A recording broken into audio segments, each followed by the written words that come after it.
ಒಳ್ಳೆಯ ನೀತಿ ನಮ್ಮ ದಾರಿ, ಸಾಧನೆ ನಮ್ಮ ಗುರಿಯಾಗಿ ನಾವು ಮುಂದುವರಿಬೇಕು. ಇಂದಿನ ಯುವಕರಿಗೆ ಒಂದು ಮಾತು ಹೇಳಬೇಕಂದ್ರೆ, ಒಂದು ಒಳ್ಳೆ ಗುರಿ ಇಟ್ಕೊರಿ. ಈಗ ಯಾವುದಾದ್ರೂ ನಾವು ಈಗ ಯಾವ್ದಾರ ಊರಿಗೆ ಹೋಗ್ಬೇಕಾದ್ರೆ ಬಸ್ಸಿನ ಹೆಂಗೆ ಕುಂತಾಗ ಈ ಊರಿಗೆ ಹೋಗೋದಂತ ನಾವು ಊರ ಹೆಸರು ಹೇಳ್ತೀವಲ್ಲ, ಆ ಥರ ನಮ್ಮ ಜೀವನದ ನಾವು ಏನಾಗದ, ಸರ್ಕಾರಿ ನೌಕರಿ ಪಡೆದ, ಒಂದು ಒಳ್ಳೆ ವ್ಯಾಪಾರಿ ಆಗದ, ಒಂದು ಒಳ್ಳೆ ಫ್ಯಾಕ್ಟ್ರಿ ಮಾಡೋದ, ಏನು ಮಾಡೋದು ಅಂಬೋದು ಒಂದು ನಿಮ್ಮ ಮನಸ್ಸಿನ ಒಂದು ಒಳ್ಳೆ ಗುರಿ ಇಟ್ಕೊರಿ. ಗುರಿ ಇಟ್ಕೊಂಡು ಆ ಗುರಿ ಮುಟ್ಟತನ ಛಲ ಮಾಡಿರಿ. ಛಲ ಮಾಡಿ ನೀವು ಛಲ ಮಾಡ್ರೆ ಆಯಿತು.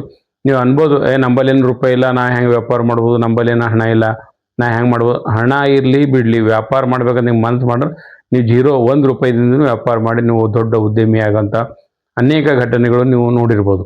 ಮಾಡಬೇಕೆನ್ನೋ ಛಲ ಇರಬೇಕು. ನೀವು ಸರ್ಕಾರಿ ನೌಕರಿ ಬಿ ಬೇಕಾದ್ರೆ ನೀವು ಸತತವಾಗಿ ಓದಿರಿ, ಸತತವಾಗಿ IAS KS ಎಲ್ಲ ಪರೀಕ್ಷೆ ಕೊಡ್ರಿ.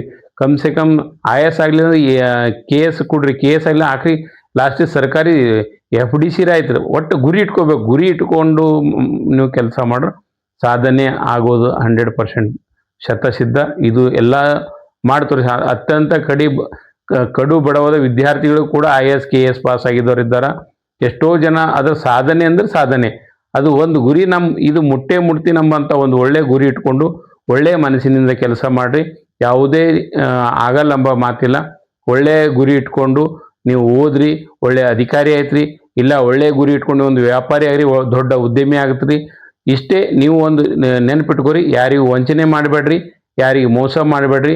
ಮೋಸ ವಂಚನೆ ಇಲ್ಲದೆ ನೀವು ನಿಮ್ಮ ಸಾಧನೆ ಹಾದಿ ಹಿಡಿದ್ರೆ ದೇವರು ಕೂಡ ನಿಮಗೆ ಒಲಿತಾನೆ. ನೀವು ಯಶಸ್ವಿ ಆಗೋದು ಖಂಡಿತ ಅಂತ ನಾನು ಹೇಳ್ತೇನೆ.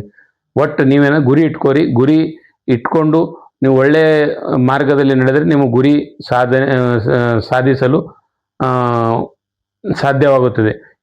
ಇಂಥ ಒಳ್ಳೆಯ ವಿಚಾರಗಳು ಯುವಕರ ಜೊತೆ ಮಾತಾಡಲು ನಾನು ಸದಾ ಸಿದ್ಧನಿದ್ದೀನಿ. ನಿಮ್ಗೆ ಯಾವುದೇ ಒಂದು ವ್ಯಾಪಾರ ಮಾಡಲು ಕೂಡ ವ್ಯಾಪಾರ ಹೇಗೆ ಪ್ರಾರಂಭ ಮಾಡಬೇಕೆನ್ನುವಂಥ ಸರಣಿಗಳನ್ನು ನಾನು ಮುಂದೆ ಹೇಳ್ತಾ ಇದ್ದೀನಿ. ನೀವು ಅದಕ್ಕಾಗಿ ಇಂಥ ಒಳ್ಳೆಯ ಸುದ್ದಿಗಾಗಿ ನನ್ನ ಪೇಜು ಫಾಲೋ ಮಾಡಿರಿ, ಕಮೆಂಟ್ಸ್ ಮಾಡಿರಿ, ಇತರಿಗೆ ಉಪಯೋಗ ಆಗುವಂತೆ ಫಾರ್ವರ್ಡ್ ಮಾಡಿರಿ. ಧನ್ಯವಾದಗಳು.